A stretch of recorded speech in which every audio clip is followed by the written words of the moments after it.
So a lot of you, I don't think, know that the collectibles marketplace is in uncharted territory at present time. It used to be for something to become collectible, it had to almost become worthless first. And I've talked about this in depth on this channel. If you don't believe me, think back, if you're my age, to the toys and games that you grew up with in the 1980s and even the early 1990s. If you owned vintage Star Wars toys and action figures, most likely your parents probably sold that stuff for pennies on the dollar at a yard sale or a flea market, and nobody thought too much about it. If you had an original Nintendo Entertainment System, back when the Sega Genesis came out, or the NEC TurboGrafx-16, a lot of you probably sold that system for pennies on the dollar so that you could use that money to go buy a new fangled 16-bit system because the ads look so good. Because Sega told you that the Sega Genesis does what the Nintendo doesn't. That was a primary advertisement for that system back in the day. The TurboGrafx-16 looked really good in the ads with Bonk's Adventure, Splatterhouse, and Ninja Spirit, although we kind of know the outcome. The Sega Genesis pretty much single-handedly destroyed the TurboGrafx-16, and Sega went head-to-head in the 16-bit era with the Super Nintendo head-on. Now, ultimately, the collectibles marketplace, at least the market for modern mass-produced collectibles, back in the 80s and 90s, was still in its infancy. Manufacturers really didn't know what they were doing. This was the time where manufacturers were just trying to get the balance right. And yes, I know that is a Depeche Mode song. You can start quoting it in the comment section if you'd like. But what I mean by that is you had sports cards manufacturers overproducing massive amounts of sports cards and hoping that the Timmies, Kimmies, and Poindexters would keep buying it and trying to flip it on the secondary market. This gave rise to the junk wax era of sports cards. In the 1990s, the early 1990s, you had the modern era comic book speculative boom, where comic book companies figured out that if they create limited edition foil variant comic book covers, people would go in the comic shops and they would buy one of each of those special limited edition comic book covers, thinking that because they utilize mass-produced scarcity, these items would be valuable and coveted 10, 20, 30 years from now. Well, we know how that played out. But in most cases, people were not thinking about holding on to their vintage video games, their vintage Star Wars toys, their vintage Transformers, G.I. Joe toys, games, whatever it was, with the mindset that this stuff is going to be worth money in the future. As a result, a lot of that stuff that was kept in near mint or factory sealed condition, the reason why it's valuable today is because not everybody was hoarding that stuff. Don't get me wrong, there were some crazy kooks back then. One of the reasons that you see so many factory sealed vintage Star Wars toys and action figures in existence is because there were some crazy people back then that were hoarding that stuff. But it's not like today. People were not going to the market buying 5 factory sealed copies of the latest video game, keeping them factory sealed until that particular game or that particular system gets discontinued, then hoping that they become valuable collector items on the secondary market. This was not a thing back in the 80s and 90s. Mass-produced scarcity was. There were always a little bit of people that were wound a little bit wrong, that were hoarding this stuff, but overall, it was not mainstream. Meaning, if you went to school back in the 1980s or 90s and you said, hey, I just went down to Toys R Us, they're clearing out factory sealed Nintendo games for $19.99. I bought a shit ton of these games. I'm putting them away. They're going to be worth money in the future. People would have looked at you like you were freaking nuts, because video games as collectibles were a very foreign concept at that particular point in time. Well, today, we know vintage video games, especially vintage factory sealed graded video games, can sell for significant sums on the secondary market. So now people are going to Walmart, They're going to Target, they're going to GameStop, Best Buy, they're logging on to Amazon. And if any of these companies, any of these retailers drops the price of a coveted Nintendo franchise game for the Nintendo Switch down to $29.99 or heaven forbid $19.99, people are ordering like 5 copies of the game. They're keeping 4 factory sealed. They're opening 1 to play. And they're hoping one day that those games are going to go up in value. So this is affecting the modern era collectibles marketplace in a way that most people are not thinking about long term. So now we get in my DeLorean time machine and we go into the future 20 years. Well, now, yeah, there's going to be people that grew up playing the Nintendo Switch or the PlayStation 5 or the Xbox One X. And if they want to own these games, well, guess what? Now there's people that have hoarded 5, 10 copies of the same game. So now, if the price starts escalating, people go and they start selling theirs into the open market. Now there's that much more supply. Case in point, look what happened in the Nintendo 3DS. The Nintendo 3DS was quietly discontinued in the year 2020.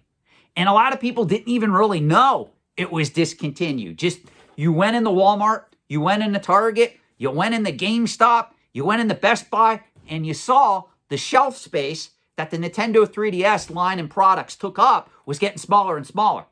And eventually, without warning, Nintendo just pulled the plug. Well, almost overnight, people started coveting those games and systems. I made a shit ton of money in this market. Still to this day, if you have just a regular generic factory sealed Nintendo 3DS system that used to sell for $200 on average, you can sell that on eBay right now for, I think, close to $600 they're going for. The reason for that is because people really coveted this stuff. They want to own it. They want to hoard it. And they're looking at it not only from the mindset of, this was an awesome system. I really want to own it. I have an emotional attachment to it. But it's also, this is an investment. So if I have this collection of Nintendo 3DS games, and some of them are factory sealed, some of them I open to play, it's an investment in my future. Someone's going to always want this. That was not the mindset back in the 1980s, back in the 1990s. This is why you guys that come to me and say, well, everybody's going to want to rediscover this in 20 to 30 years from now. You're not wrong.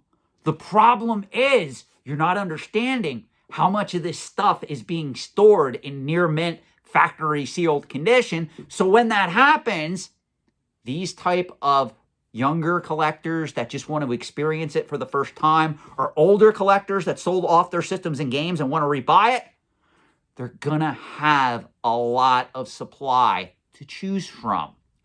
Now, the reason that a lot of this stuff is becoming valuable on the secondary market is because when this happens, this is something that collectible experts like Harry Rinker always commented on.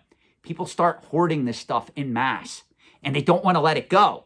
So what's happening is people are hoarding up a lot of this stuff, and they look at the prices and they go, well, the prices can go higher. They're going to keep going up. So I'm not going to sell until the price gets to this price point. And now you have people that are hoarding this stuff, factory sealed, multiple copies of it for years and years, not understanding opportunity cost, not understanding the time value of money that they have tied up in this stuff that isn't providing them any significant cash flows. It's just sitting there taking up space. So the mindset of the average collector, speculator, and investor is different in the year 2025 than it was back in the year 1985. And this is something that Lego speculators, Pokemon speculators all need to understand. Because all is what's happening is a lot of people are hoarding this stuff. They're calling it an investment. They're looking at what happened to the prices of vintage toys, vintage video games, vintage Pokemon cards. And they're applying that same logic to a lot of this modern mass-produced stuff, not understanding that the dynamics of these markets have shifted entirely where it used to be that collectors controlled these markets. Now it's controlled by speculators and investors. And this is what I mean when I say we're in uncharted territory. This is going to have a lot of issues on the antiques and collectibles trade going forward because, again, we're in uncharted territory. Markets were not meant to function in this manner. The norm always was, like if we look at vintage comic books, the reason why Golden Age and to a lesser extent, a lot of Silver Age comic books are so valuable is because back in the day, people went to the newsstand, they pulled off the latest Action Comics or Batman or Detective Comics or Spider-Man, whatever it was. They read it, and then they either threw it away or they didn't care about it. Today, you have people, they're going in the comic book shops, and what happens? They pull the comic book carefully off the shelf, they put it in a Mylar sleeve and a backing board, and they carefully seal it, hoping that one day it goes up in value. It's just like I tell all the Pokemon people. The problem with the Pokemon marketplace today is everybody's wearing gloves when they open up the Pokemon product, and if they get anything good, immediately it gets sent right off to PSA, where it comes back in either what? PSA 8, PSA 9, or PSA 10 condition. If you look at the population reports of modern era Pokemon cards that are being graded in mass, they're all high grades. It's not like the vintage stuff where kids were playing with the cards, kids were putting them in binders, they were getting binder dings, and then when they discovered the cards several decades later that had a lot of nostalgia and demand, they were sending them the PSA, and not every card was grading in the upper 10 or 20%. A lot of these cards, a lot of vintage Pokemon cards out there that were graded by PSA, you can see the vintage stuff on population reports where there's 1s, 2s, 3s, 4s, 5s, 6s, and 7s, all the way up through the coveted grade of 8, 9, and 10. Today, it's the opposite. Everything's being sleeved and carefully sent to PSA, and the condition and the grading of those cards is on the more high end because everybody is viewing them as investments, not as game pieces, not as collectible cards that are meant to be played with and also have some value. This is why the reserve list, if we talk about the reserve list as it applies to Magic the Gathering, it was the greatest accident ever in the history of collectible card games. And it was never meant to pretty much cause the prices of those cards to skyrocket. It was basically to preserve the value of people who at the time thought that they were insane for paying $20 for a Black Lotus. Then the company, Wizards of the Coast, could just come along and reprint the card, and now it's worth $1 again.